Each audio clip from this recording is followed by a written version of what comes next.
Hello everyone, welcome to my YouTube channel. आप सभी का स्वागत है हमारे आज की इस वीडियो में। देखिए, अभी कुछ देर पहले मैंने एक वीडियो अपलोड किया था जिसमें मैंने आपको बताया था कि लगभग जो है 40% स्टूडेंट ट्रेड में फ़ेल हुए हैं, जिस कारण से जितने लोग ट्रेड में पास हैं उन सभी का सिलेक्शन होने वाला है। और रैंक गुरुजी वेबसाइट का मैंने डाटा भी आपको दिखाया था।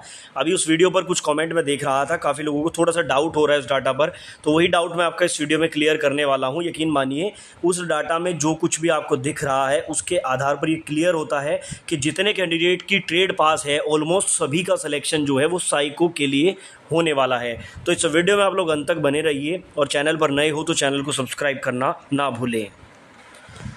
तो देखिए, ये था वो रैंक गुरुजी का डाटा जो मैंने आपको लास्ट वीडियो में भी दिखाया था। 72,174 कैंडिडेट का डाटा, 63 यहाँ पर एवरेज मार्क्स बन रहे हैं, तो इसको हम लोग अभी साइड में रखते हैं। मेन पार्ट यहाँ पे क्या था कि 28,000 कैंडिडेट ट्रेड में फेल हुए हैं इन 72,000 कैंडिडेट्स में से।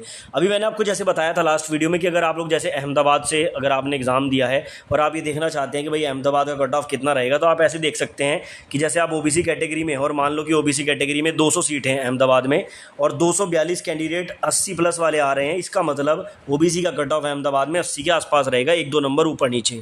तो पहला डाउट स्टूडेंट का ये आ रहा है कि सर जो फेल कैंडिडेट है ट्रेड में, जो अभी 28,000 मैंने आपको बताया, वो 28,000 कैंडिडेट इसमें शामिल है डाटा में या नहीं है। तो मैं आपको क्लियर कर दूं कि ये जो मार्क्स आपको स्क्रीन पर दिख रहे हैं इसमें वो फेल कैंडिडेट भी शामिल है। अब कई लोग कह रहे थे कि सर जैसे यहाँ पर 85 वाले तो काफ़ी स्टूडेंट, 68 स्टूडेंट हैं, तो कट ऑफ क्या इतना ऊपर जाएगा। लेकिन आप लोग एक चीज़ भी ध्यान दीजिए कि इनमें फेल कैंडिडेट भी इंक्लूड हैं। अभी जो रैंक गुरुजी की वेबसाइट से डाटा सामने आया है वो कंबाइन आया है, ठीक है ना। अगर शाम तक जो है इनका सेपरेट डाटा आता है तो वो भी आपको दिखा दूंगा, बट अभी के लिए क्या है कि फेल कैंडिडेट इसमें शामिल हैं, जिस वजह से आपको ऐसा देखने में लग रहा है कि 85 वाले, 80 वाले और 90 वाले बहुत ज़्यादा कैंडिडेट हैं। अगर इनमें से फेल कैंडिडेट को बाहर कर दिया जाएगा तो बहुत से ऐसे कैंडिडेट भी हैं जिनके 85, 86 नंबर भी हैं, 82 हैं, 78 हैं और वो लोग ट्रेड में फेल हैं। तो ऑब्वियस सी बात है, वो ट्रेड में फेल है तो वो कंपटीशन से बाहर हैं, लेकिन वो इस लिस्ट में यहाँ पर शो कर रहे हैं। तो यही एक मेन पॉइंट आपको बताना था कि इस डाटा को अगर आप देख रहे हैं किसी भी जोन के लिए, तो अगर आप यहाँ पे अपना कट ऑफ देखेंगे तो ये बात आपको माइंड में रखनी है कि इसमें आपके ट्रेड में फेल कैंडिडेट भी शामिल हैं और मैक्सिमम स्टूडेंट ऐसे हैं ट्रेड में जो फेल हुए हैं उनके मार्क्स जो हैं पार्ट ए में काफ़ी अच्छे भी हैं। तो अभी आप लोग ये ना सोचें कि कट ऑफ बहुत ऊपर जाएगा। देखो, मैं आपको सिंपल सा फिर से बता देता हूँ। 2,81,000 कैंडिडेट को बुलाया गया था CBT 2 का एग्जाम देने के लिए। 90% या 85% के बीच में कहीं ना कहीं अटेंडेंस रही है, 86-87%।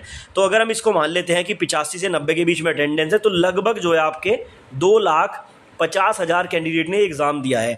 अब 2,50,000 कैंडिडेट में आप देखोगे अगर 72,000 में 28,000 फेल हैं, यानी कि 40% फेल हैं। तो अगर 2,50,000 में 40% फेल हैं, यानी कि पास कितने हैं, 60%। इसका आप अगर 60% करोगे लगभग ये 1.5 लाख के आसपास आएगा। और साइको में कितने कैंडिडेट जाने हैं, 8 गुना कैंडिडेट साइको में जाने हैं, यानी कि 18,799 का 8 गुना होता है लगभग 1,53,000 के समथिंग, 1,50,392 होता है। तो इतने ही कैंडिडेट यहाँ पर पास हो रहे हैं। इसलिए मैंने थंबनेल पर लिखा था कि जिसकी भी ट्रेड पास है वो यहाँ पर साइको टेस्ट में जाने वाला है। तो अभी आप लोग जो है इंतजार कीजिए। वैसे अभी तक का जो डाटा देखने को मिल रहा है उसके अकॉर्डिंग जिसका भी ट्रेड पास है वो लगभग कन्फर्म है कि वो साइको टेस्ट देने जाएगा। साइको के बाद कट ऑफ बनेगी वो एक अलग मैटर है, बट अभी के लिए अपडेट यही है। और ये डाटा मैंने आपको बता दिया है, ये फेल और पास दोनों कैंडिडेट का मिक्स डाटा है। शाम तक सेपरेट डाटा अगर ये वेबसाइट जारी करती है तो वो भी मैं आपको अपने चैनल पर दिखा दूंगा।